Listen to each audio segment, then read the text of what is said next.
Tom Clark's 6M podcast is a Boink Studios production. And now, on with the show.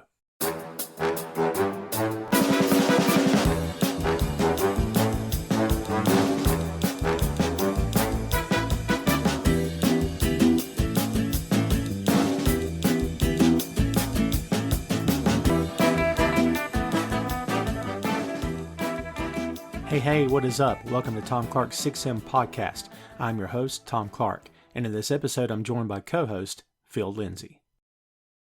Well, we've made it, kids. As you can see by the title of this episode, yes, we have made it. The episode that no one here wanted to listen to. Well, we're going to hope that's not the case, because if that's the case, I won't be happy with the numbers from this episode. But here's the silver lining, folks. If you're here because you're looking for someone to share your opinions on this particular episode, man, are you in the right place? Especially if you think this episode went just the least little bit rough. Well, not the episode, but the content, the source material that we're talking about. Because yes, this time out, we're talking about X-Men, The Last Stand. Yes, we have reviewed the first X-Men film. Yes, we have reviewed X2. Both films top-notch. X2, for my money, much better. Not much better, but better than the first one. And now we're on to part 3. Part 3s are tough, kids. Part 3s are tough. I didn't get cute with the intro this time. But if you're a nerd or you're a fan guy or you're a film guy or whatever, like Phil and I are, then you know how this goes. Part 3s can be tough. I'm just saying, I'm not giving anybody any excuses here. No one gets a jail, get out of jail free card. Nothing like that. I'm just saying part 3s oftentimes can be a bit tricky. X-Men, The Last Stand, also known as X3, The Last Stand, or X-Men 3, is a 2006 superhero film based on the X-Men comics published by Marvel Comics. It is the sequel, of course, to X2, and of course, the third installment of the X-Men film series. Directed by Brett Ratner, we'll get there shortly, on a screenplay script written by Simon Kinberg and Zach Penn. Of course, the X-Men created by Stan Lee and Jack Kirby, legends. Produced by Lauren Schuler-Donner, Ralph Winter, and Avi Arad. The budget for this film was $210 million. The box office was $460.4 million. Running time of 104 minutes. It was released May 24, 2006 at the Cannes Film Festival and May 26, 2006 in the United States. Nationwide release. And there is your lowdown for X-Men The Last Stand. Phil, before we started recording, I saw your tweet. So I'm going to put you on the spot. Here's the spot. I want you to read your tweet out. And I want you to tell the good people listening what this tweet says. And follow it up with, how long has it been since you've seen X-Men The Last Stand? Yeah, just quite frankly, X-Men Last Stand may be one of the worst movies ever made. If you wanted me to come into this thing and sugarcoat this and be blunt, no, I hate this movie. It's bad. It's just bad. It's bad. And I felt this way from the first time I've ever seen it. I haven't seen it in a long time because I just cannot force myself to go back to the torture of watching this movie. But I remember seeing it opening weekend in the movies, and I remember I went with a date, and I was sitting there the whole time, just like getting madder and madder at this movie the entire time. I don't think I've been more mad at a movie going to see it at a theater than this movie. I just sat there the entire time like, this is just god awful. It's one of the few times I thought about walking out on a movie. And I was sitting there, and afterwards, my date looked at me and she was like, "Yeah, it was fun." And I just looked back and I was like, "Yeah, I'm ready to go home. Let's go." but yeah, no, this is not a good movie. No. I mean, next time if I ask you a direct question, try to be a little bit more direct, for crying out loud. Well, I can't wait to talk about this because I'm not going to disagree with you. I will not say it's one of the worst films I personally have ever seen because I've seen some really crappy films. I know exactly what's wrong with this movie. I told you this before we started recording, and I'm going to lead with that today. Can you, before I get into it, can you nail it down? Is it a multitude of things that are killing you with this film, or is it one thing for you? I think it's a multitude of things. I think because X2 is so good and it's one of my favorite comic book movies. I think it's frustrating that this was such a awful follow up to that. Um, well, and there are just so many things story wise that just don't work here. Um, they're just like random character motivations that don't work here. Um, there's a lot of happenstance in this movie that just kind of there are a lot of things that just happen in this movie for the sake of moving the plot forward, and that's it. Like one of the big things that I kind of irrationally hate about this movie, and every time I see it, it's just like, yeah, this feels very tacked in. Is when they throw uh Mr. Worthington off the building at the end. It's so predictable the Angel is going to save him. And it essentially feels like Angel's entire point of being in this movie is to get to the point where he saves his dad. But there's absolutely no story behind why he would do it. No story at all. Nothing. I don't. And He doesn't even come back at the end, does he? After he saves his dad, does he even come back? no, he has three parts in this movie. The young Sam at the beginning cutting his wings off and trying to appease his dad. Then the part where they're trying to give him the cure. We don't even get an idea of why he doesn't want the cure at this point. He just doesn't want it, and he busts out, and we get the scene of him flying away. Then he shows up at the mansion. Doesn't Yeah. help the X Men win this fight, but he just randomly shows up and swoops in to save his dad, and we never see him again. And there's so many things like that that happen in this movie. This movie's full of it. They're full. It's full of things like that that just don't fit. They just don't make any sense. So here's my grand revelation. Tom reveals what's wrong with X3. It's just the story's terrible. The story's terrible. Phil, I can't even complain with the acting. Maybe you'll have a different take, but I can't really single anybody out to go, oh, this guy sucked. I don't really have that. I mean, if I think about it hard enough, maybe I can give you an example of somebody. I don't know. To me, it's not that. The movie looks good. Cinematography, I have no issue with. The effects, I don't really have much of an issue with. I think Beast looks great. Yeah. The sound of this film is really good, also, Phil, but the story is terrible. Just terrible. It begins and ends with the plot. That's the problem here. I mean, that's characters acting out of character. A lot of it doesn't fit. It just doesn't make sense. I mean, this is not at all what we expected. You know, we talked about in the first two films the fact that Bryan Singer is not attached to this sequel, and that ultimately hurt this in the long run. Yes. Um, Dude, did you have any idea it was going to be the train wreck that it became, though? Because I sure didn't. No, I still had high hopes for this movie. The trailer looked good. Um, the hopes of actually getting to see like a fully realized Phoenix Saga on screen sounded cool, but this is before we knew like a lot of news updates about this stuff. Like I wasn't following any of the stuff with Bryan Singer and the stuff like him pulling out of the movie, or the fact that he was filming a movie at the same time, or that James Marsden is also a part of the movie that he's filming, so he can't be there to finish this movie. And I feel like a big part of the stuff wrong with this movie is that Cyclops isn't there for the third act of a trilogy where he's Yeah, been a big part of the first two, and he just kind of gets killed off screen and we never see him again. It just doesn't make any sense.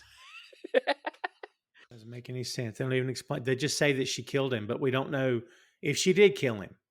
Yeah. No, we never see him get killed. He gets killed off screen. And they do it in such a weird way. Um, oh, there's so many issues with the love triangle stuff from the first two movies in this movie. Yeah. That and again, acting out of character. Characters acting out of character, dude. Logan. I don't know who this guy is. Looks like Hugh Jackman. Got claws like Wolverine. This ain't Wolverine, Phil. This they completely missed Wolverine. I don't know what happened. This is not, dude. This is not Wolverine. This is not the Wolverine that we were introduced to in the first film and that we came to know in the second film. That's not who this guy is. I don't know who this guy is, but there's, oh man, we're just gonna have to get into it. Because there's things we just got to point out. First, let's jump through the cast. A lot of these folks we already know from the first two films. Hugh Jackman, as we said, is back. Halle Berry is back. Storm got a new haircut again. Halle Berry, Halle Berry. Shout out to Hurricane Chris, I guess. Hey, look, I'm going to say this. I think this was her best outing as Storm. I will say that. I don't like this movie. I think this was her best outing in that character. I think that she was given the most to do this time around, other than just kind of like be there for like an action set piece or give like some random one-liners. She actually had like some semblance of a character arc, but even her character arc, it's not really fully realized. It almost feels like there's like this like romantic tension between her and Wolverine at certain points that is never really fully fleshed out. Um, like it seems like Xavier is setting her up to be leader of the X-Men without Cyclops there, which of course is straight out of the comics. After Cyclops wasn't leader, she was leader. But then they just go straight into having Wolverine basically be leader, and it's like, okay. So I guess we're supposed to take from that that Storm is like headmistress of the school because she keeps the school open and stuff. So I suppose that's like a good character arc. It just wasn't really well executed. No, it was not well executed at all. Hui. Where was I? Oh, yes. Sir Ian McKellen is back as Eric Lensher. Magneto. Famke Janssen is back as Jean Grey. This time, Phoenix. When last we saw Jean Grey, Phil, she was at the bottom of the ocean. And now she's back because Phoenix.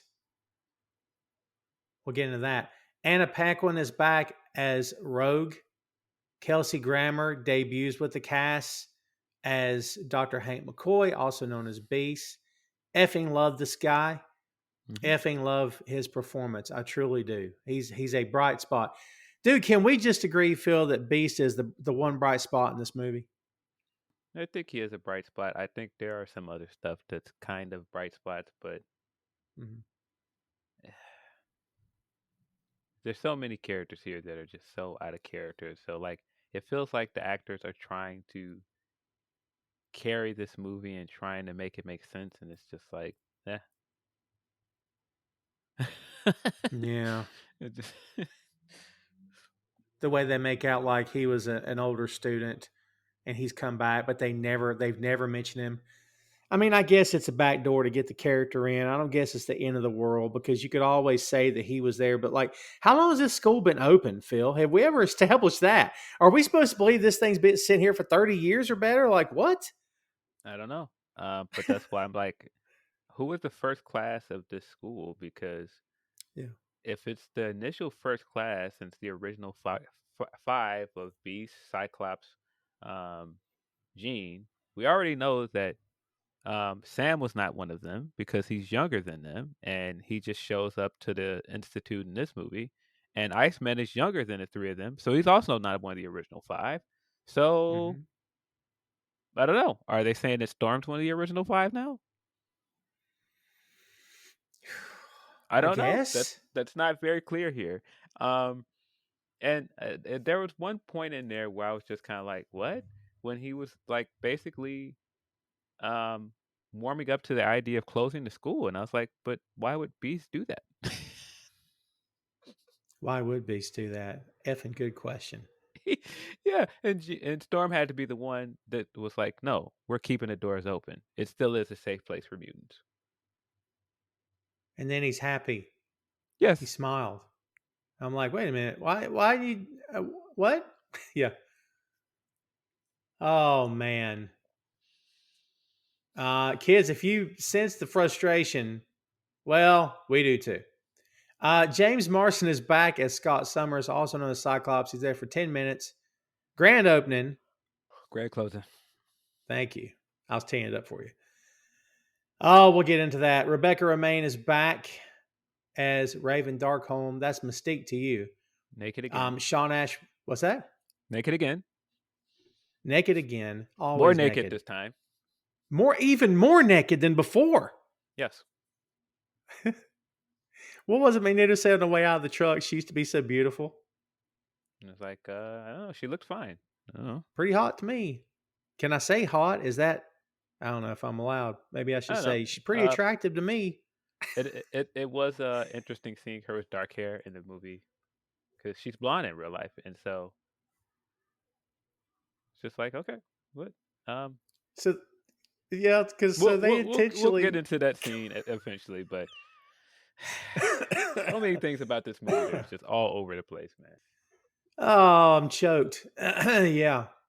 Sean Ashmore is Bobby Drake, also known as Iceman, who could have been a huge bright spot and just wasn't through no fault of his own. There are things about the Iceman character in this movie that, again, don't make any sense. But again, I feel like there's so many character motivations in this movie that are just kind of all over the place, and people are just doing things with no direction. Mm-hmm.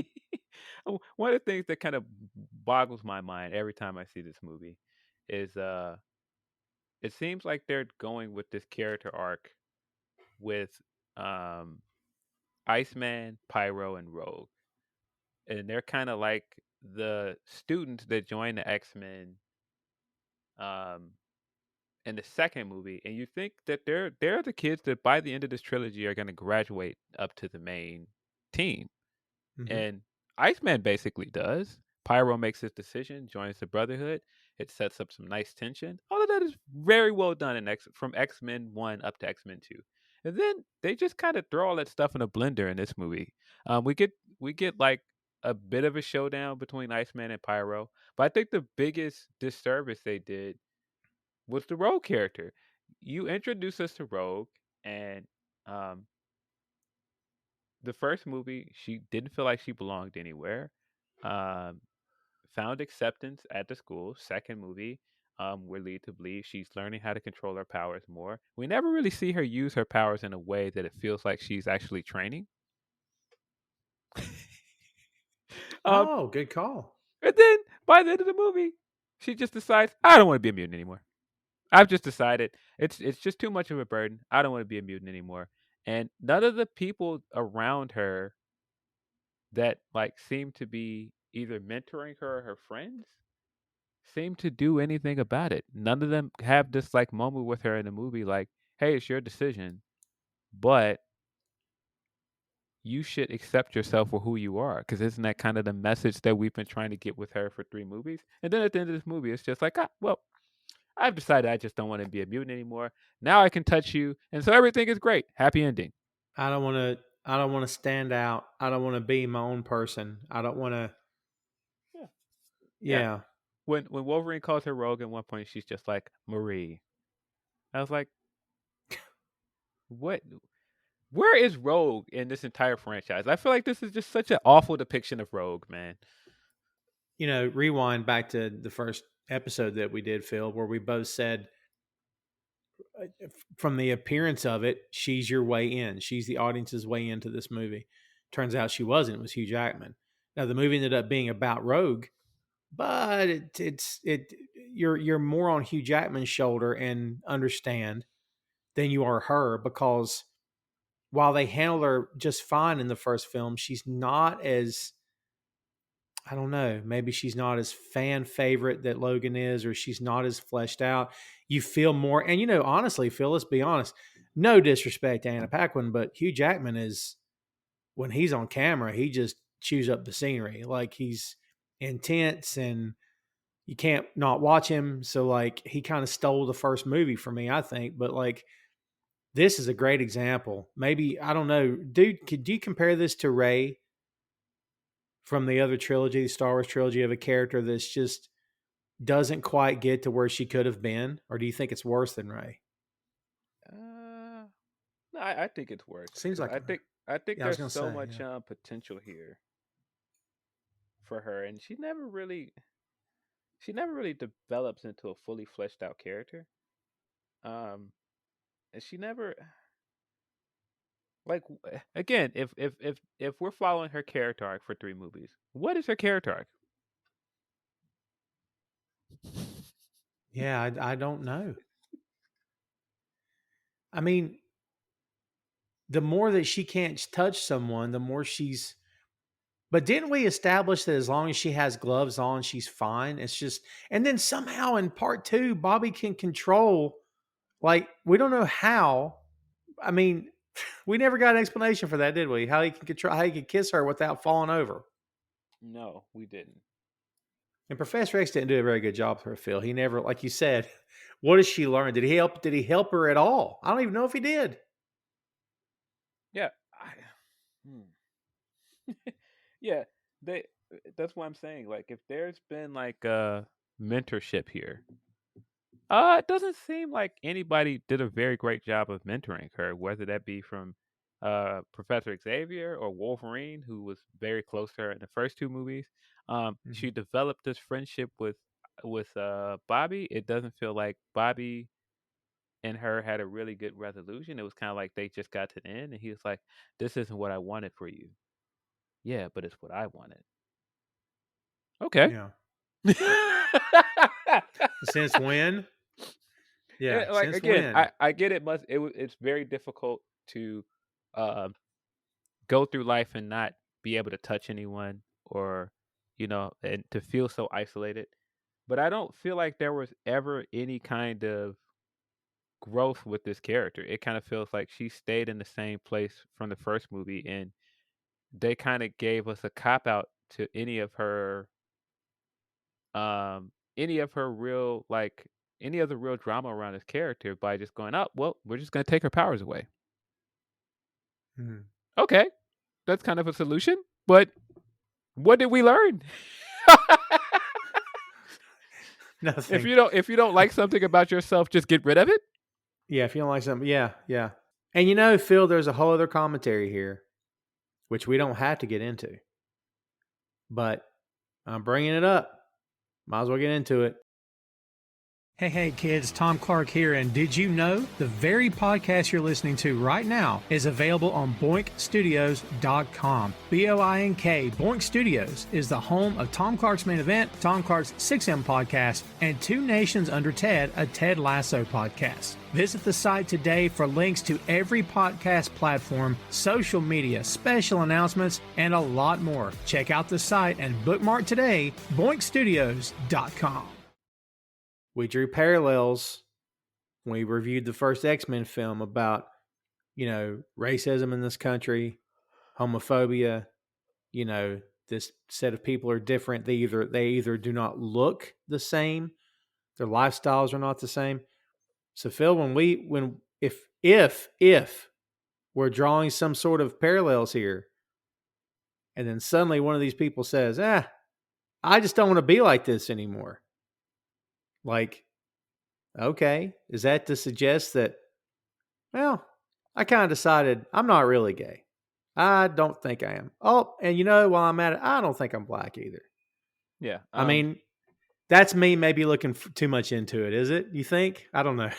Well, but that's why I'm saying like the central conflict of the X-Men comics and X-Men movies here, when you introduce the Cure, um, it's an interesting way to further some of those ideas.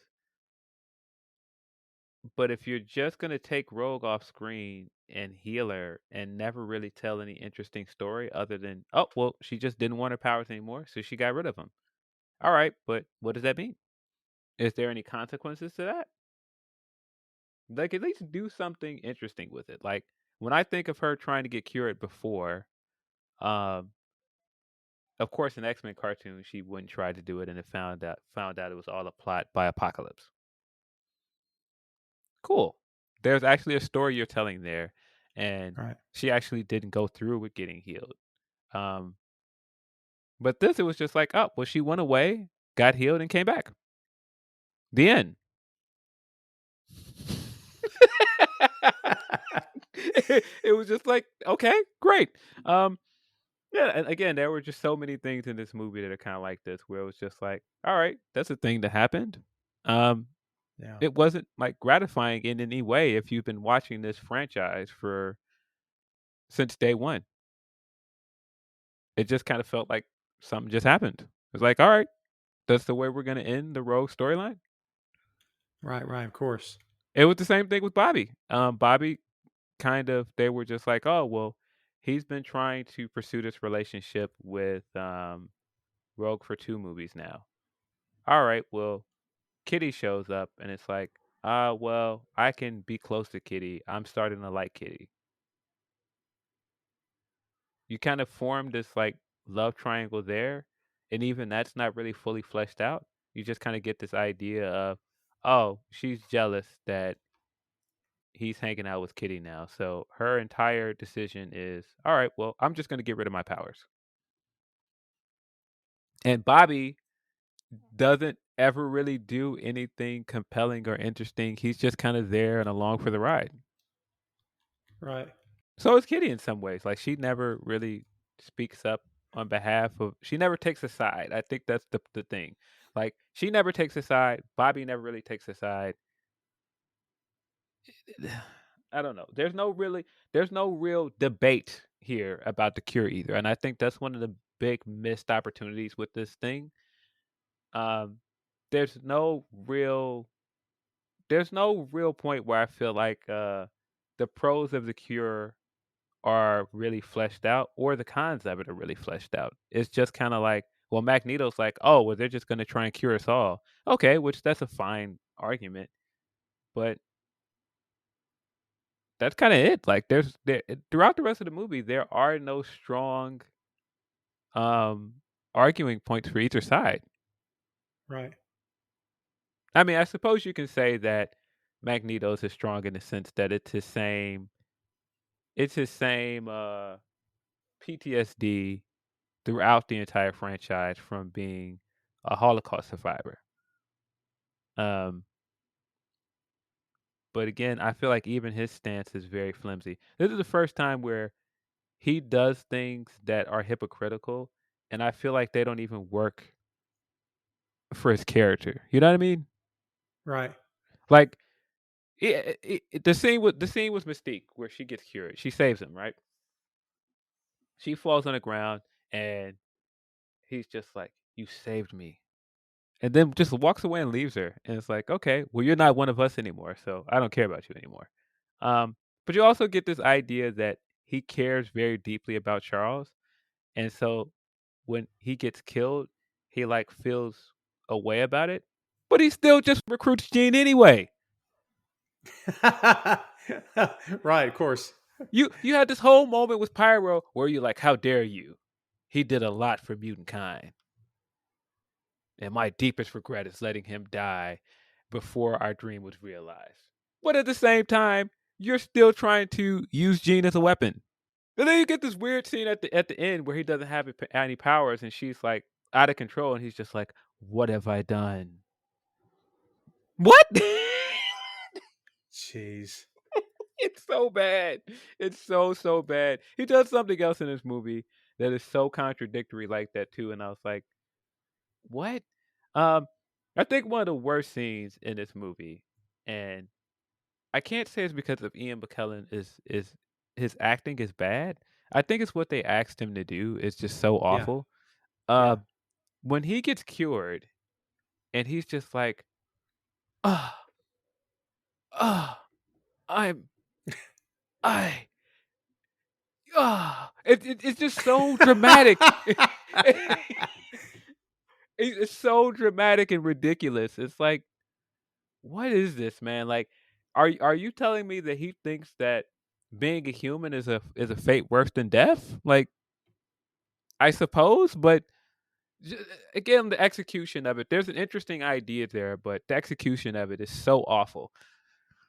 I mean, I guess they want you to believe he's a tortured character. He doesn't have an issue with watching somebody die either. He's going there to kill another mutant.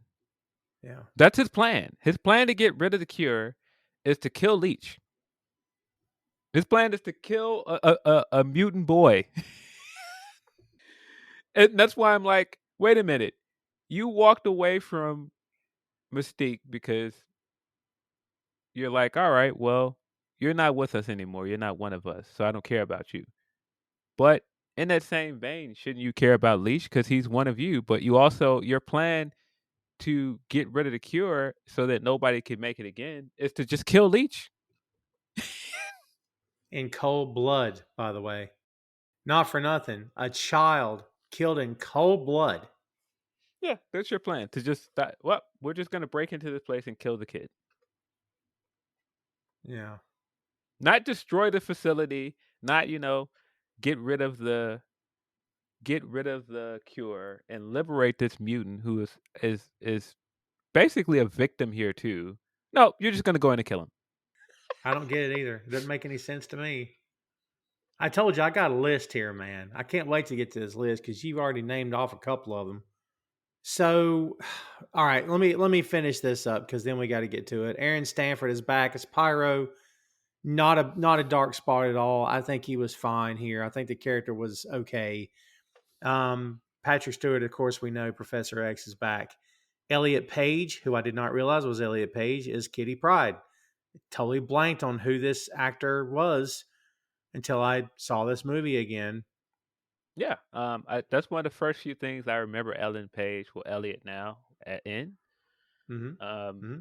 yeah, so yeah, I remember that. We've also got Vinnie Jones, who's a bright spot, Phil, because Juggernaut's big and dumb and strong, and that's exactly what he did. Yeah, I have no problem here with Juggernaut, dude. I thought he was great, honestly. So I hate the costume. It hate doesn't it. look Oh, the good. costume's god awful. Yeah, Hate but the he's great. costume. I hate his ultimate demise. It's one of the most anticlimactic things of this movie, and Mm-hmm. it's one of those things that just happens. It's never explained.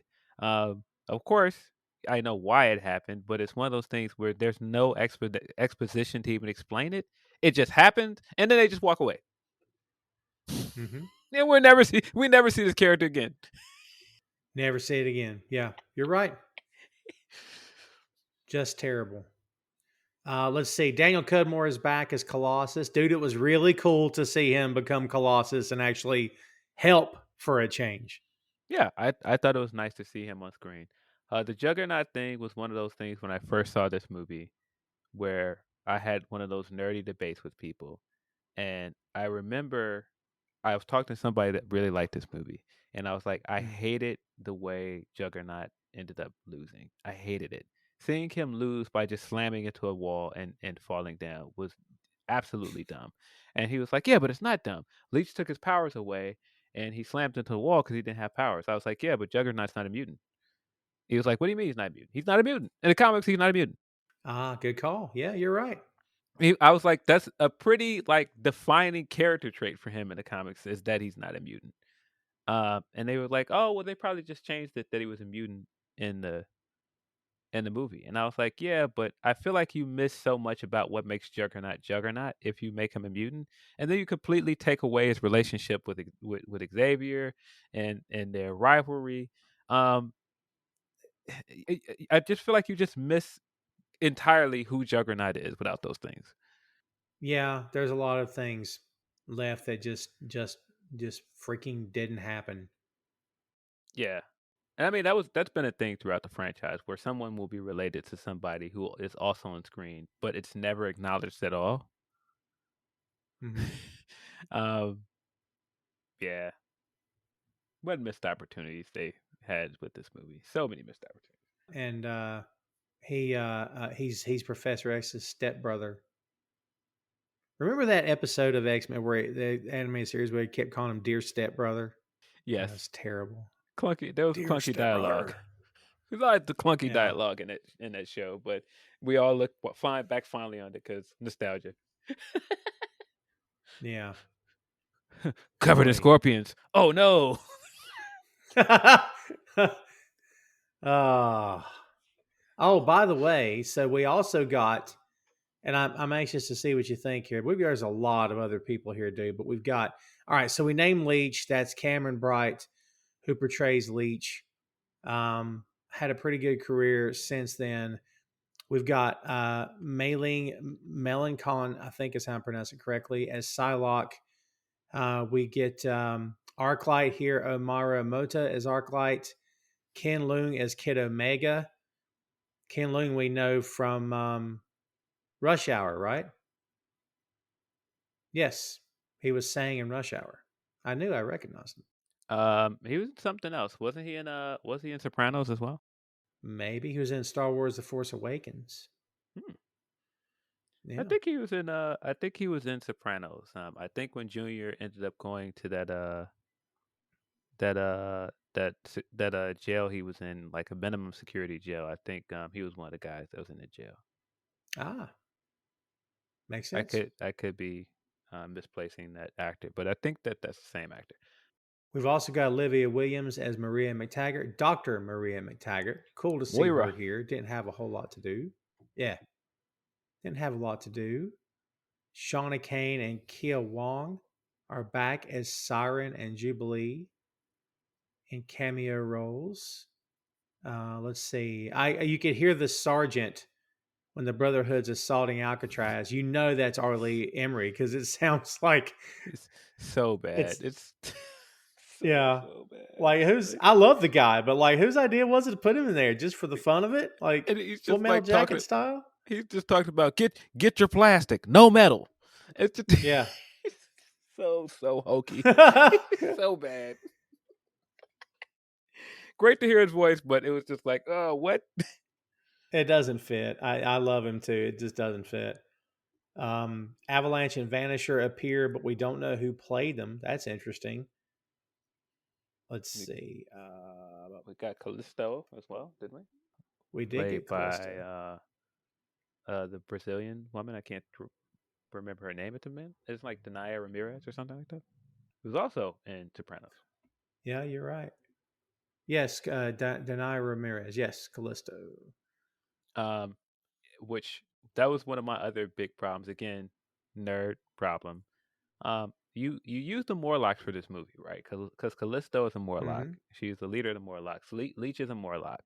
Um, you're very clearly drawing allusions to the Morlocks, but in every way, these people are not the Morlocks. They're too good looking to be the Morlocks. The thing about the Morlocks is they're underground and they don't want to be seen because they don't look like everybody else. Denaya Ramirez is Mm-hmm. too good looking to be Callisto. And then you've got this kid that's Leech, where yeah, he looks like a normal kid. He doesn't look like Leech in the comics. He's like green and he like looks like a mutant. But that's why I'm like the thing about the Morlocks were is they're actual outcasts and they're in the sewer because they can't live among other mutants or normal humans. So you kind of miss that bit about the Morlocks altogether here, and they even like draw allusions to Callisto's rivalry with Storm, and even the way they do that is weird. Like, None of it fits. No, I mean, they couldn't have at least made the kid bald. I mean, do something to make him look like he's. yeah, I mean he's bald, but it's just like I don't know. He looks like a normal kid. Like there's nothing about him. Yeah, there's nothing about him that looks like this guy. He is bald. Yeah, Yeah, he's you're right. bald, but there's nothing about him other than that that makes him look like abnormal. Um, and they give Callisto Yeah. like super speed in this movie, like instead of her Mm-hmm. like usual mutant power from the comic. And I guess it's their way of trying to even the playing field because when Callisto and Storm have that rivalry in the comics, and Storm beats her to become the leader of the Morlocks, it's when Storm lost her powers. Um, Mm-hmm. But even just giving her the super speed for these fights, it still is just kind of like this doesn't make sense. Like Storm is kind of a mega level, not even kinda. She is no mega level mutant. She shouldn't have this much problem with somebody that could just move fast. No, no, not at all. It did. Yeah, it doesn't make any sense. God, this is frustrating to go through. because there's potential here. Well, the cast isn't bad. There's potential, but man, it's unrealized. Yeah, no, I agree, and I do think that there are so many parts of this that it feels like they don't understand some of the main dynamics of X-Men. Like Hmm. that bit about the Morlocks in particular, like without like some of the defining traits of the Morlocks, like you're missing a very interesting plot point.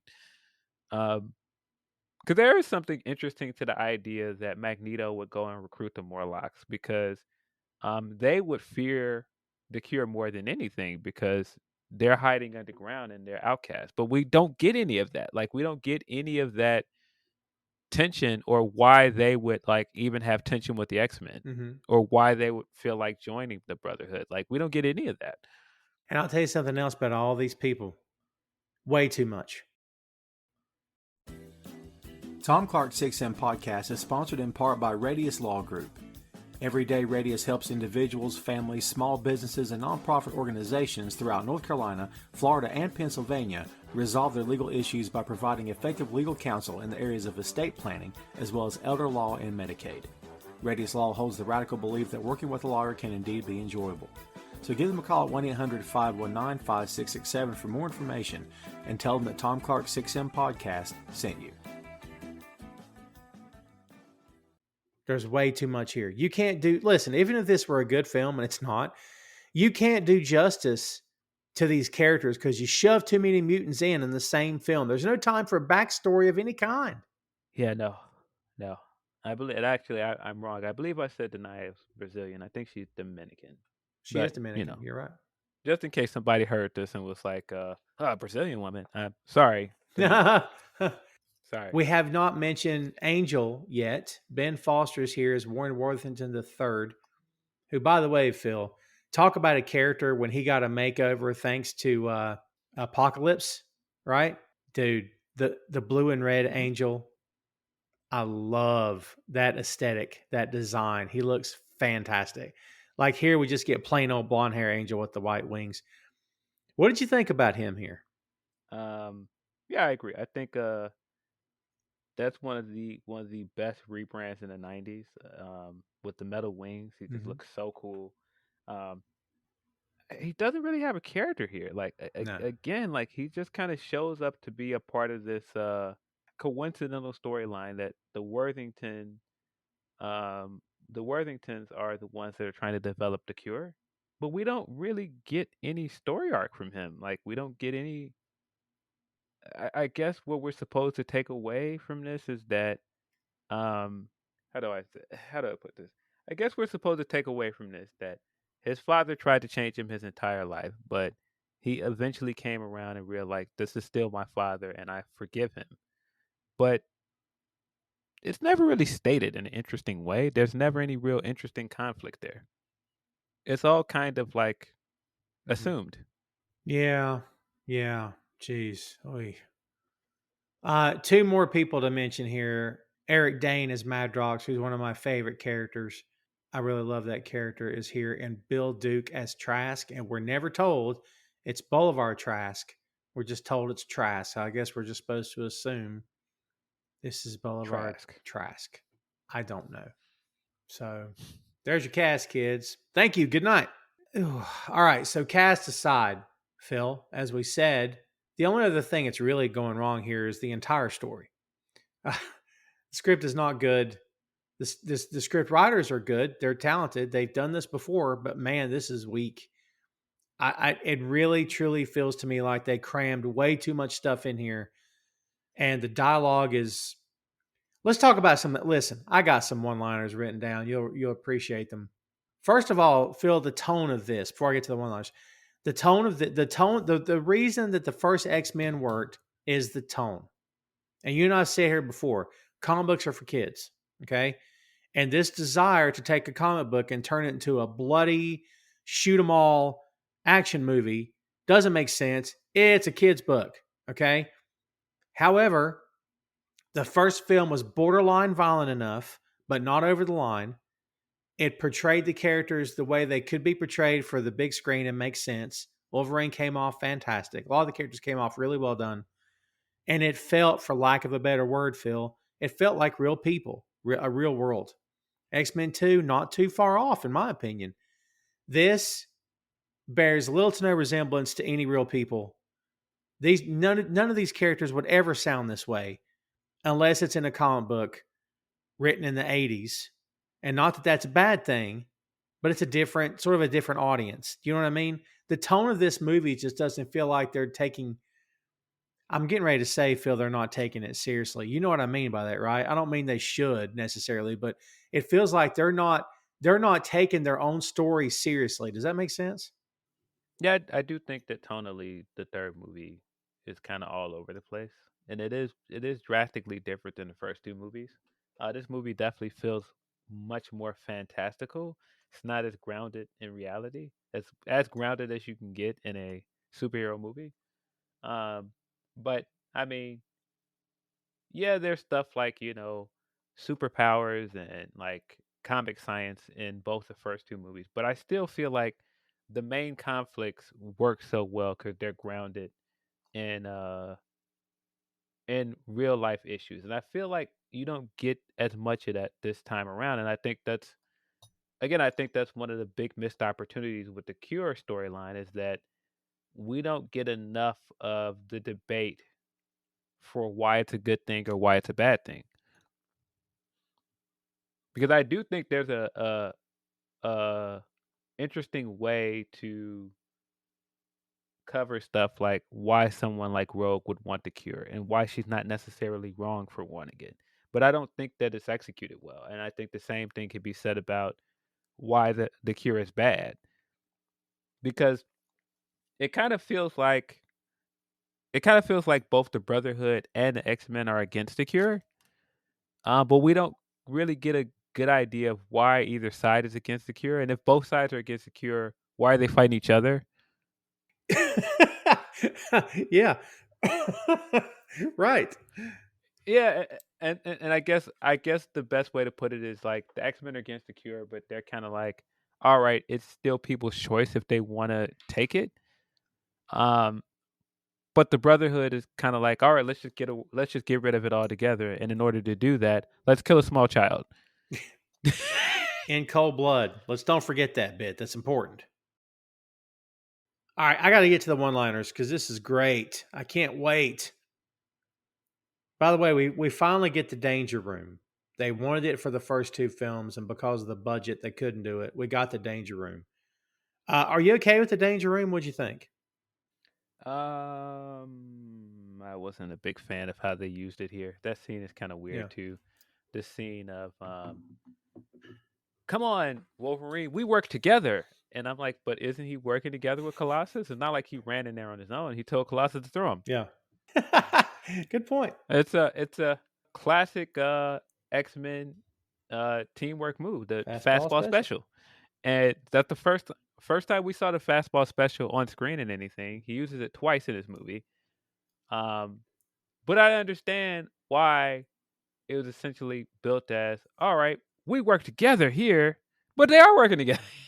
and then when he uses it later in the movie, he uses it explicitly in a way where they're Yep. working together. Oh, Yeah, the danger room scene is weird. It's like Logan is kind of like standing around smoking a cigar while everybody else is trying to like run and train in this thing, and he's just kind of like, enough of this. I'm just going to end it for everyone. yeah.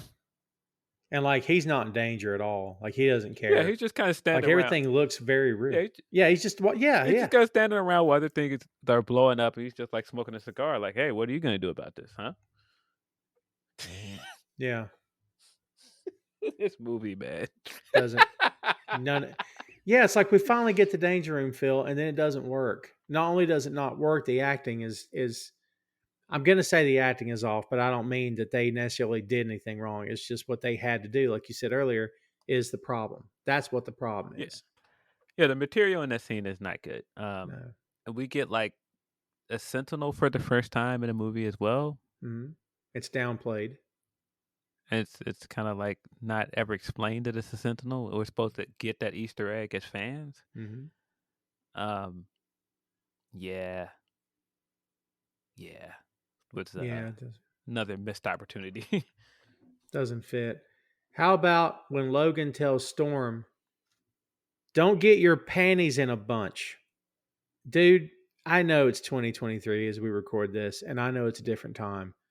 But even in this time, when this movie comes out, 2006, like we said before, 2006? Yeah. Uh, do you not respect your teammate? You never talked to her like that before. She never talked to you like that. But now suddenly it's don't get your panties in a bunch. Like, I really tripped over that line. It was almost like he was talking down to her. Like, how many times has she saved your life? Probably more than once. Just as many times you saved hers, probably. Like, what's this about? That I bumped into that. This bit between Rogue and Bobby where she tells him he only cares about one thing. I'm like, aren't you Yeah. the one that wants to do the one thing because you can't do the one thing? Like, Well, I think she's trying to say that he doesn't. If it was so easy for him to like start, finding interest in someone else, it's because he only cares about having sex with her. And I guess you could say that she said it out of jealousy, but I don't think he really had a great defense. I don't. I just don't think that their story arc from the first two movies really translated well here. I yeah, don't think anybody came out of this story arc looking particularly good. no, not at all. Yeah, none of that felt right to me at all.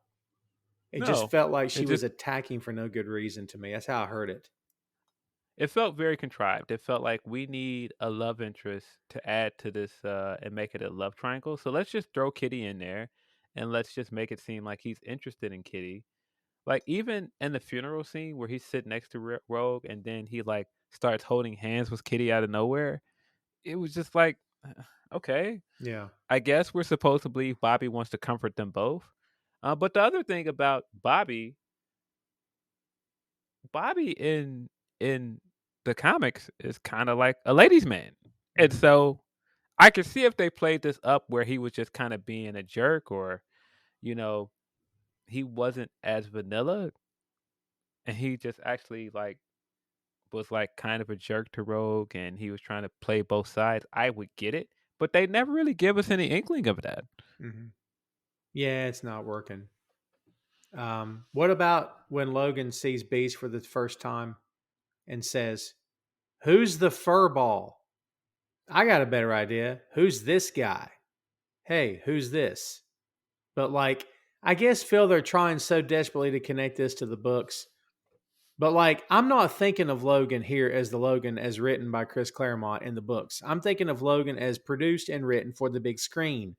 And Logan for the big screen normally doesn't walk around doing this stuff. Like, he didn't give anybody nicknames until it was a joke in the first film and he didn't realize what was happening, right? But he didn't start a fight with anybody really. Like, you can count Cyclops, I guess. But I bumped into that too. That felt weird. I was gonna say it felt like they tried to shoehorn in Yes. comic book nicknames, like when they tried to shoehorn in Bub in the first movie. Yeah. Yeah. I finished with you, Bub. Yeah. Pretty terrible. And speaking of Logan, where is this friction coming from with Logan and Professor X, Phil? We feel it in the first scene they're in together, and it continues till Professor X is quote unquote killed. Like, where's the, I mean, I bumped into that hardcore. What do you make of that, dude? Why even, what's the point of this tension here, you think? Um, I think we're trying. I think we're trying to set up this premise where um, Xavier, like the people that developed the cure, have decided that they know what's best for our mutants, Mm, and he is making decisions for them and not giving them the freedom to make their own choices. mm, And I think they're trying to set up this arc throughout the entire film. The through line of the movie is choices, and people, whether you're mutant or human, and you should be able to make your own choices. But I just don't think that they handle that in a compelling way. mm, Um, I think we're supposed to believe that Wolverine is upset with him because it feels like he is taking Jean's choice away from her. Hmm. He's not allowing her to develop her power. He's not giving her the choice. He's just taking it away, and he's like, he's caging her. But then we had to get into how convoluted the Phoenix stuff is and how it just doesn't work in this movie. No, it doesn't work at all. It's terrible. He gives Logan the explanation of, she was so, because we get the flashback at the beginning of the film, not for nothing. Professor X is walking around, and then X Men First Class comes along and screws all that up because he's not crippled. He's crippled as a young man, not an older man, which is, you know, not right, but whatever. And they screw all that up. But like, he goes into her head. Well, it splits her into two people. First, we heard of it, Phil. Splits her into two people. And this Phoenix character is locked up in her head. And wow, it's not working. It's kind of a weak explanation. There was probably a better way to deliver that, but I don't know what it could have been. Um, but yeah, the friction between Logan and Professor X is all over the place, I think. And at one point, he asked him whose head he's in, whose heads are he in, whatever. I'm like, what? And then he tells Logan, I don't need to explain myself, least of all to you. Like, what did Logan ever do to you, man? And he only saved those kids in part two, but we're going to forget that. And then Professor X comes in after the scene with Logan and Jean, which, by the way, was crazy weird, and says, Oh, what have you the done? I warned you. What? yeah, the all of the all the dialogue in that scene is so funny to me. You know what it reminds me of? It reminds me of if you watch the Harry Potter movies and Goblet of Fire, where Dumbledore is like furious at Harry and he just runs in the room. Did you put your name in the Goblet of Fire? Did you? And it's like, all right, it's kind of out of character for Dumbledore. He doesn't really blow up at people like that. But this was kind of like the same thing here with Xavier, where he's like in this like very stern, like almost sinister voice. I warned you. It's like, okay. Um, yeah, I don't get what they're really doing with that. And then we're supposed to believe, and this is what's wrong with the entire uh conflict between Wolverine and Jean for the entire movie. You want us to believe that only Wolverine could kill her because he was the only one that could get close enough with her, and she would let her guard down with him for him to kill her. Uh, Mhm. Not her fiance, not her mentor that she had known her entire life. Nope, just kill those two people. But this guy that I just met a few years ago in the first movie, yeah, I'll let him get close enough. Yeah, no kidding.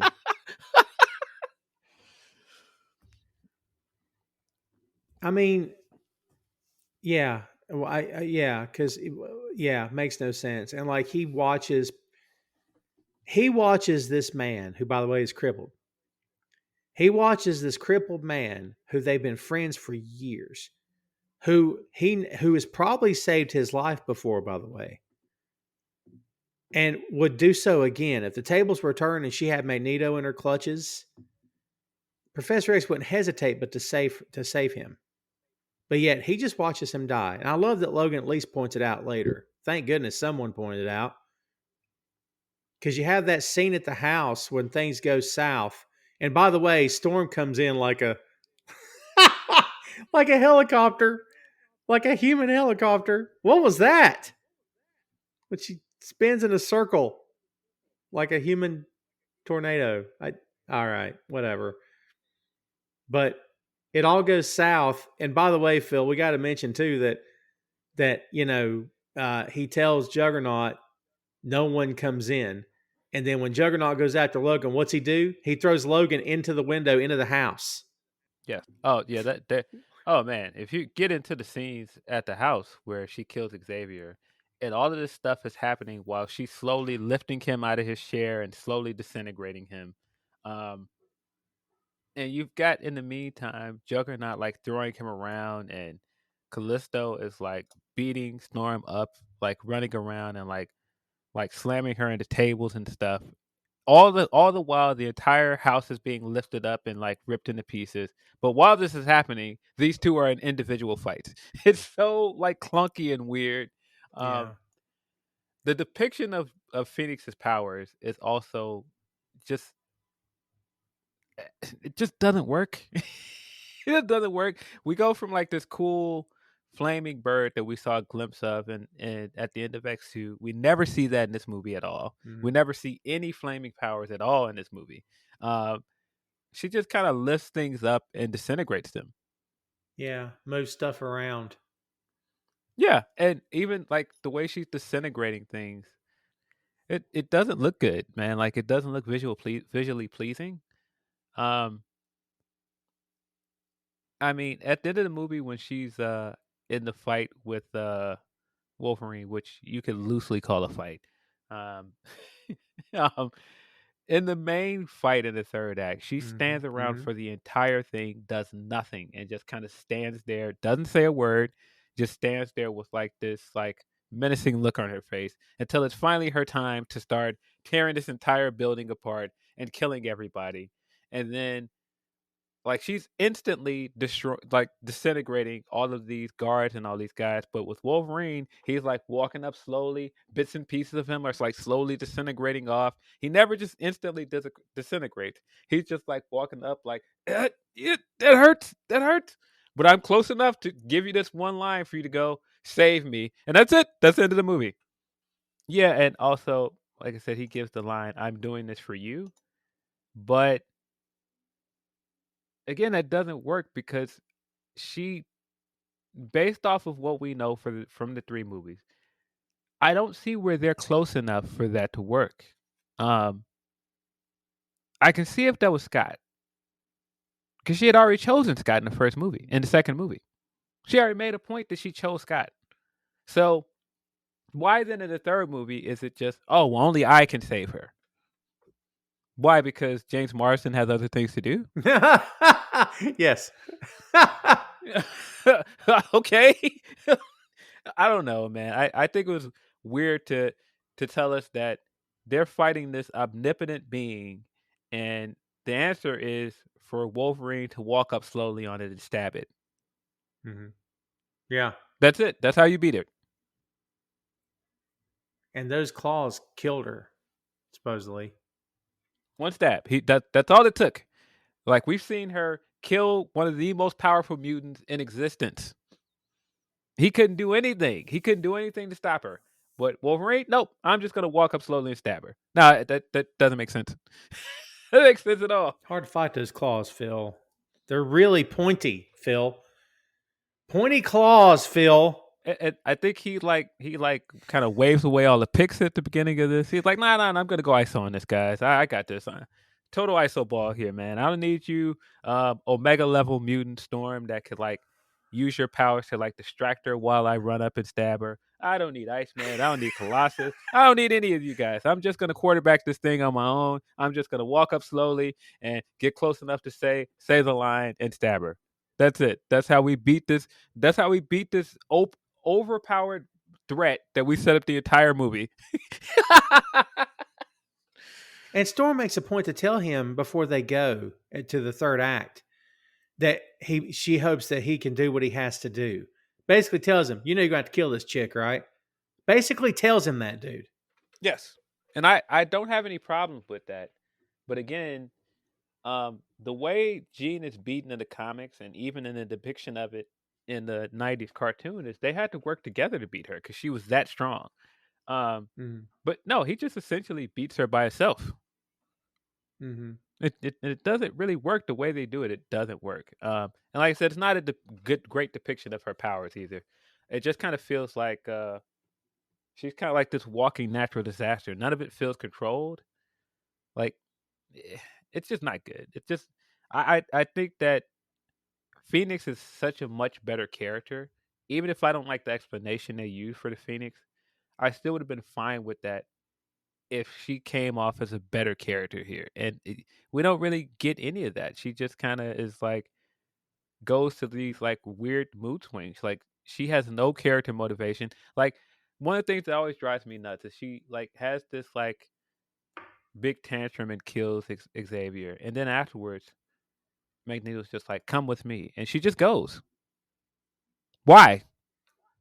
Why isn't she in tears? Why isn't she at the chair and she's uncontrollable? She's No, yeah, she never shows any remorse for killing him. Um, no. she never shows any reason why she would go and follow Magneto, other than Magneto is the other big bad of the movie, and we need them to team up. But there's no reason for her to team with him. Even that weird scene where he tells her, "I control metal, but you can do so much more." And then she pulls the darts out, and she's like, she has them like pointed at him, and he's like, "Stop, stop, stop!" And I'm like, "Yeah, but why are you doing this? Yeah. You followed them, so why are you now against him?" Yeah. Yeah. What happened? Yeah. But then you just end up just staying on his side anyway, and just standing next to him for the entire movie. Why do you She's need? spaced out the whole time. Yeah. Yeah. Why do you need to follow this man? You're more powerful than him. When you're the alpha, you don't need to be hanging out with omegas. And honestly, next to her, Magneto's an omega. He's not an alpha for God's sake. Like, Yeah, her yeah, I don't get it. yeah, her entire motivation for the entire movie makes no sense. She just feels like just a means to destroy things and take people out of the movie. It's a way to get Cyclops off Hmm. the movie. It's a way to get Xavier off the movie, to add emotional weight to this thing that feels entirely contrived. Um, Hmm. yeah, nothing she does in this movie makes sense. And you were talking about Rogue earlier because we were talking about the little love triangle there. Something else I pumped into here is and it's very very minor, but when she's got her bag and she's going to leave, the person that confronts her is Logan. I'm okay with that. Makes a lot of sense.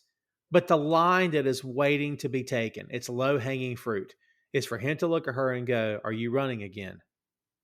It's a callback to the first movie. It makes a lot of sense. These two have a shared history.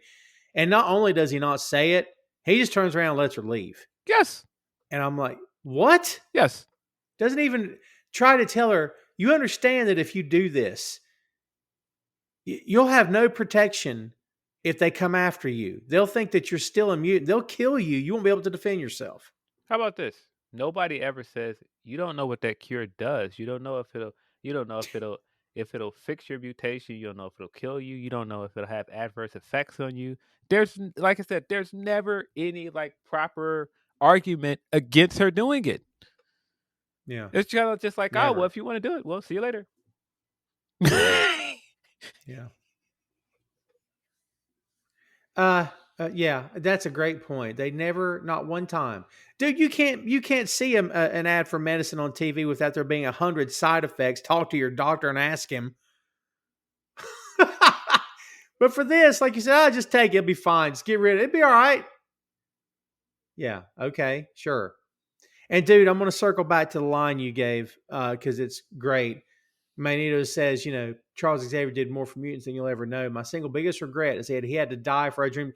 He didn't have to die. There, freaking Ian McKellen, you. star of Broadway, he didn't need to die, right? Well, but see, You could have saved him. that scene is so weird because he went there to save Jean, and the entire time he's instigating. He's walking around Yeah, instigating, like, he wants to control you. This is your fault. It's like, but no, this is kind of your fault too. Like, yeah, you egged her on until she was out of control, and then afterwards, when you saw what happened, you just kind of yelled, "Charles!" And then you're like, "Oh well, dust settled. Hey, come with me."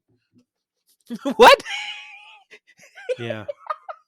Why? And Professor X, before he gets, by the way, dusted, Phil, she's dusting people here long before Thanos did it. I'm just saying. Uh, she dusts away Professor X, and he smiles at Logan pulling an Obi-Wan moment with Luke Skywalker. You know what I mean? Like, I'm just gonna let her do this. It'll be fine. This is fine. This is not a problem for me. Yeah, you know what it is? It's Kevin Costner saying, "Don't save me," before that tornado sucks him up. Oh, you found a way to piece a horrible moment from a lukewarm film that's really not that great to a really crappy movie with a horrible story. Yeah. I see what you did there. Yeah, it's kind of like that where he just kind of turns around and grins and it's like, don't worry, it'll be fine. Yeah, it'll be all right. This is okay. This is Don't fine. sweat it. I'm just dying, but I'll just show up in this other body that I mentioned earlier in this movie for no reason, right? But of course I mentioned it for a reason, so that it could be the after credit scene where I am still alive. Yeah. But that's again what I meant with the Worthington stuff, where it just feels like stuff just happens. Stuff is set up so that it can be referenced again later with no kind of uh repercussions or any kind of setup. No. Had you forgot about the guy in the hospital bed by the time the movie ended? Yes. I had too. Totally forgotten. I guess that was what they were trying to do, was make you forget. But and by the way, did you find it funny how Logan never bothered telling Bobby that Rogue was gone? He had to go find out for himself. Yes. But again, I felt like the entire Rogue storyline, it was kind of like, hey, did you guys really want her here or not? Because it kind of felt like once she decided she was gonna leave, it was like, all right, well, get out. Yeah. Yeah. Like they just let her leave. Like they didn't put up a fight. They were just like, all right, well, see you later. It's Curly. That's Curly Bill in Tombstone, right? Wyatt Earp says, "Well, just wanted you to know, we're it's over." And he goes, "Well, bye." It's like it's that, like, all right, whatever, I don't care. Yeah. Um, Ugh.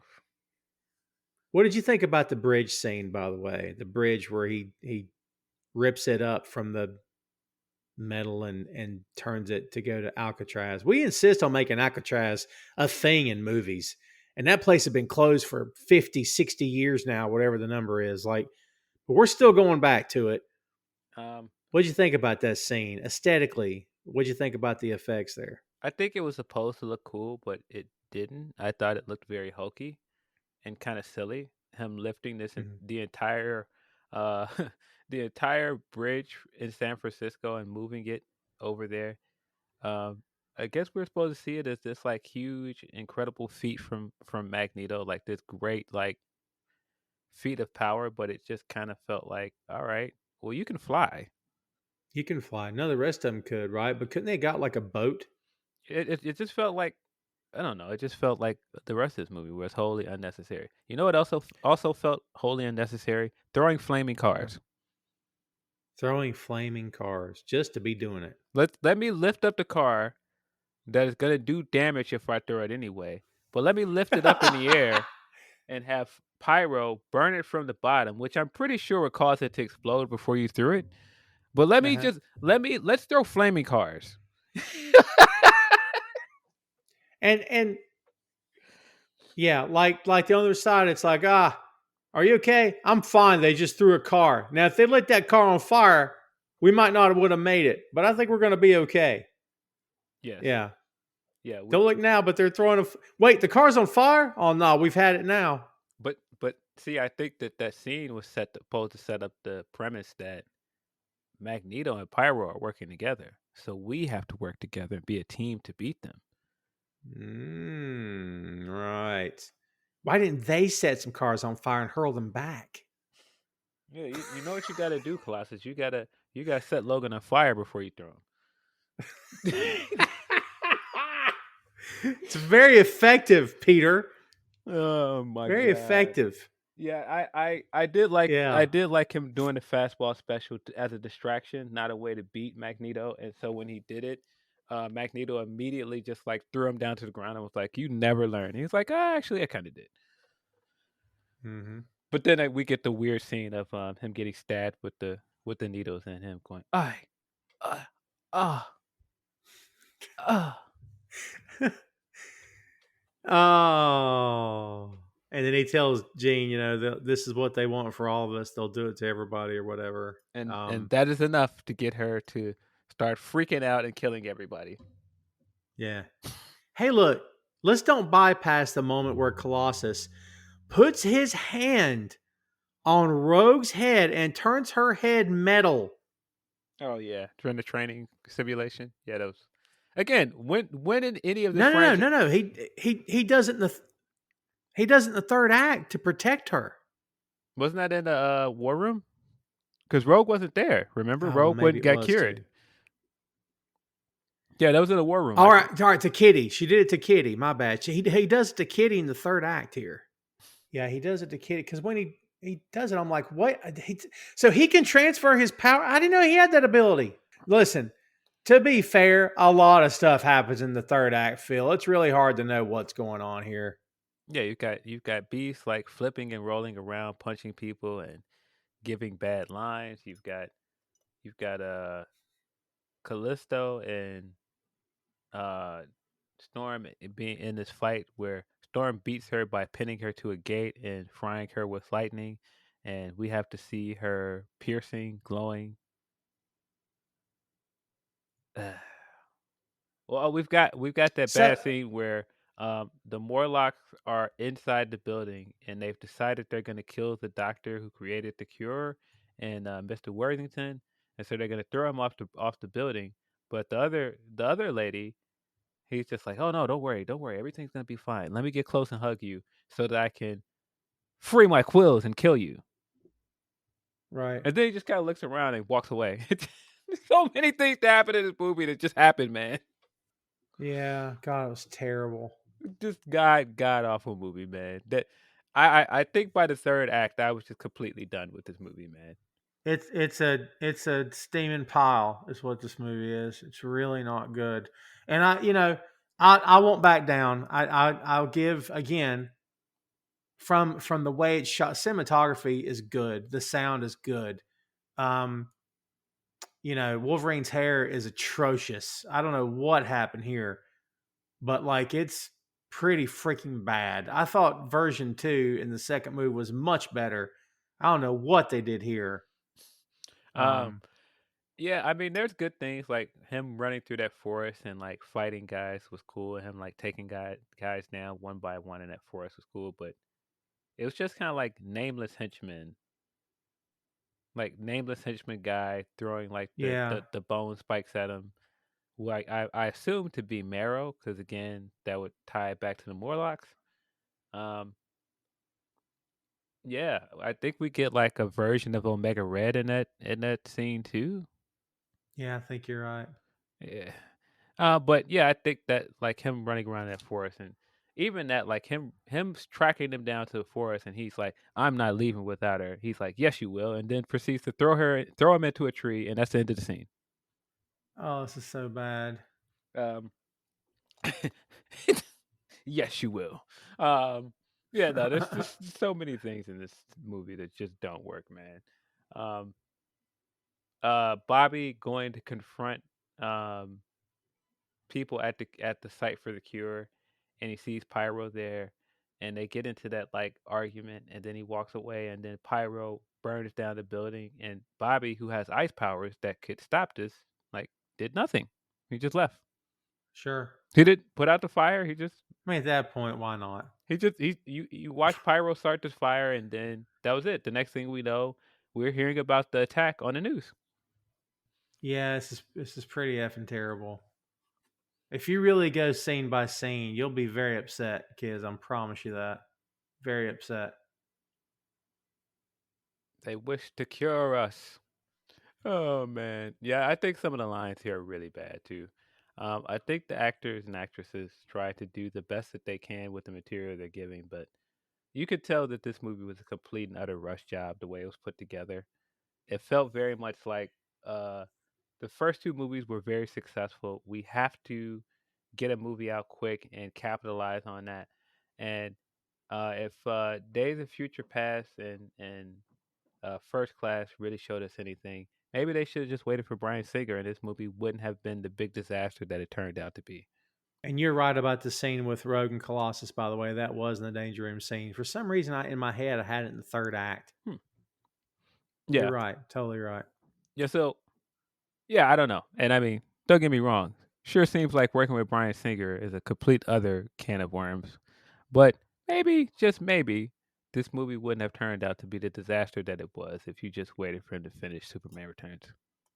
Yeah, just let the guy be done first, and then come back, and it'll be fine.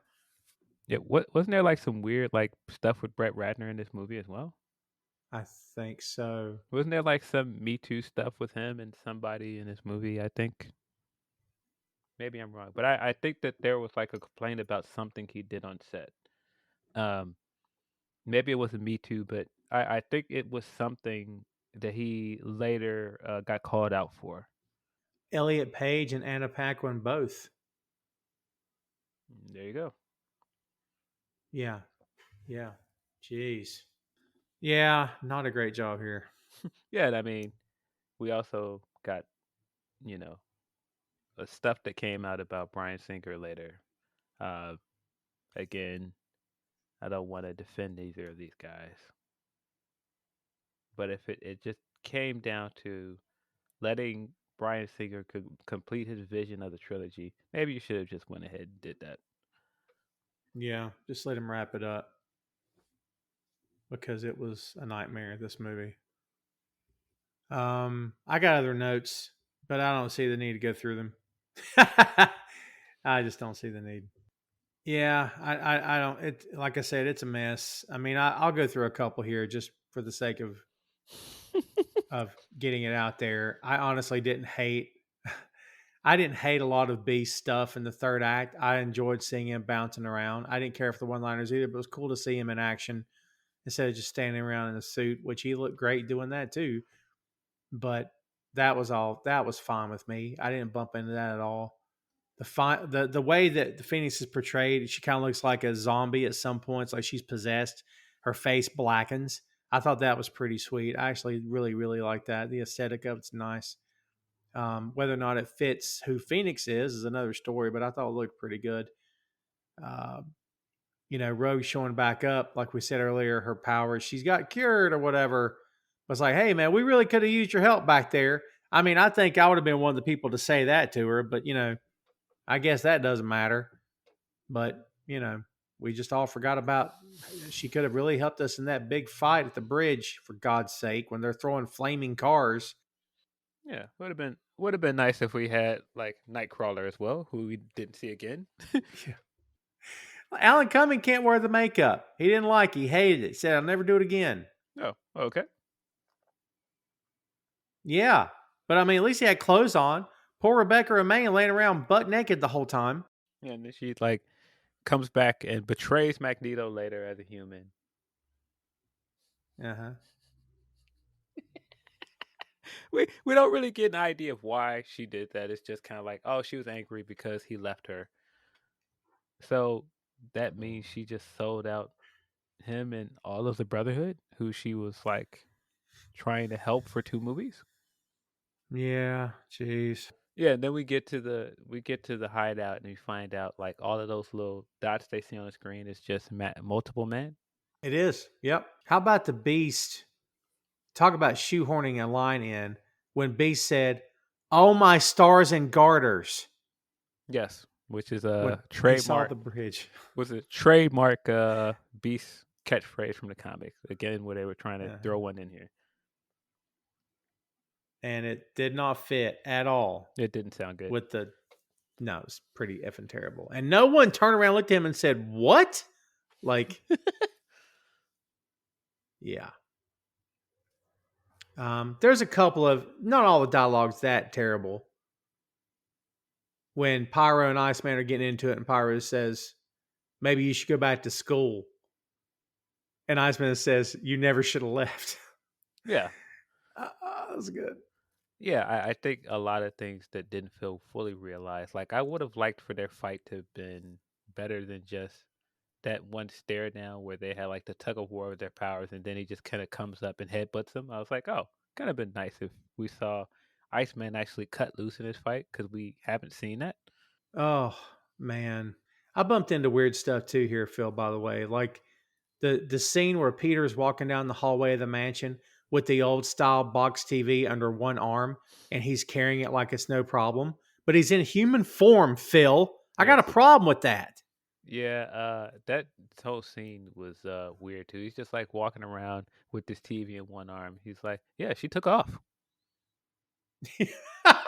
Again, like Oh, all of these people that are just like, oh, our rogue left. Oh, okay, well, cool. Yeah, none of that makes any sense. Oh, so bad. So bad. Well, I think I'm done with this. I don't know if I can do anymore. Just make it stop, you know? Um, I remember this movie being bad, Phil, but I did not remember it being this bad. But holy God, there's a reason why I've only seen this. This is legit. Like the third time I've ever seen this film, and I'm not making that up. Yeah, very bad movie. Well, kids, there's X-Men 3: The Last Stand. You're welcome.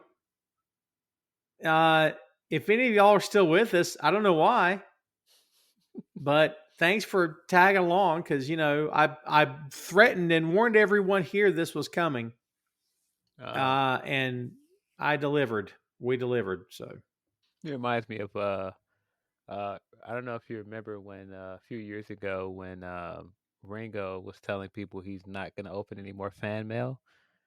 And he's like, mhm. peace and love, peace and love.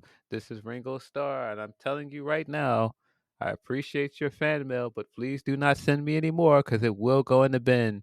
Peace and love, peace and love. I'm warning you with peace and love.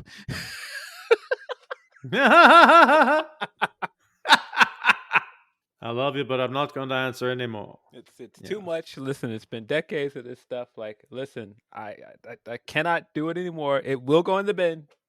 But peace and love, peace and love. Yeah. Jesus Christ. Yeah, it's terrible. Really, really terrible. I got nothing after that. I got nothing. Yeah, yeah. I mean, this isn't even one of those movies where it's so bad that it's entertaining. Um, like there are bad movies that I get a kick out of how bad it is. Like that first Ghost Rider movie, abomination of a movie. Is it one of my guilty pleasures that I watch to laugh at how bad it is? Yes. This movie, not so much. I despise this movie in every way. Oh, brother, let me just tell you, I have absolutely no desire to do that first Ghost Rider film or the second one for that matter. My God. You don't want to see Nicolas Cage drink a jelly bean martini? No, so bad. And when he tried to play Johnny Blaze like he was Elvis, I'm like, what are we doing here? Yes. Yes. Um, Nicolas Cage is a national treasure, man. He is. He's Pun intended. a national treasure, man. I love Nick Cage. I do. That Ghost Rider movie's god freaking awful.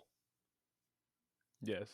But I don't want that to become, I don't want this podcast to become that, Phil, where all we're doing is terrible stuff, man. Might be a funny episode for us to talk about movies that are kind of like, all right, well, hear me out here. Is it really that bad? Um, Right. because Ghost Rider is one of them. I feel like Ghost Rider is terrible, but I do get a lot of entertainment at how bad the first one is. Um, boy, not a good movie though. Not a good movie. Mark Steven Johnson, the same brilliant mind that gave us the first Daredevil Oh, atrocity. oh God. Yeah. God freaking terrible. Just terrible. Well, I'm glad we're wrapping up this show on a high note, aren't you? Yeah. Um, yeah. Yeah, I mean, look, man, the X Men franchise, as we've said in the other installments of this, is still one of the most influential um, comic book movie franchises there is. It would have been nice to see the original trilogy end on a higher note, um, and maybe if they stuck the landing on the next few movies, this could have been forgiven. But then we proceeded to get uh, X Men Origins, which was also awful. Um, It took us a few years to get back to good movies with the X Men franchise. And then they kind of jumped off a cliff again. So I don't know. Maybe Marvel will come around and make some good X Men movies and television shows. And, we can wash the putrid smell of this movie away. That'd be nice because after doing this show, I need a shower. I'm just saying. I mean, we did get good stuff from Fox, like the Deadpool movies. We got at least two solid Wolverine movies. We got maybe 2 more decent X-Men movies out of it. But yeah. Yeah. Well, while Phil's Monty Pythoning it here and looking on the bright side of life, I'm going to attempt to get over this horrendous film and try my level best to never watch it again. In the meantime, let's take this thing home, Phil. Give me your last, highly anticipated last word on X-Men 3. This is a bad movie. If you want to just complete the trilogy, and if you're one of those guys that just want to complete the story, sure, check it out. But if you can avoid it, this is a skip, buddy. Yes, I know. If you've never seen the first 2 movies, somehow you see that second movie and you are excited to see the third one, boy, you're gonna be in for a pleasant surprise with the next movie that it is not what you were looking for. Yeah. Everything he said. Yeah, it's a really bad movie with really, really good actors and great characters that have stood the test of time and creative forces behind the scenes that, quite frankly, screwed the whole thing up. Yes. 100%. So that was fun. We're going to try never to do this again. Dude, this might be the closest thing to a DC film that on the Marvel side that we've ever done on this show. I said it. I'm not backing down. I refuse to back down. So there you go. There you have it, kids. X-Men 3, also known as X-Men The Last Stand. Thank God it's The Last Stand, because I, for one, can't take it anymore. That's it for us. As Phil said, it is these characters in the MCU now. Hopefully we get some great stuff coming down the pike. We will all pay attention to that. But in the meantime, that, regrettably, is X-Men The Last Stand. Hey, thanks for listening to the show. Check out our social media on Twitter, Facebook, and Instagram at 6M Podcast. We'll see you next time.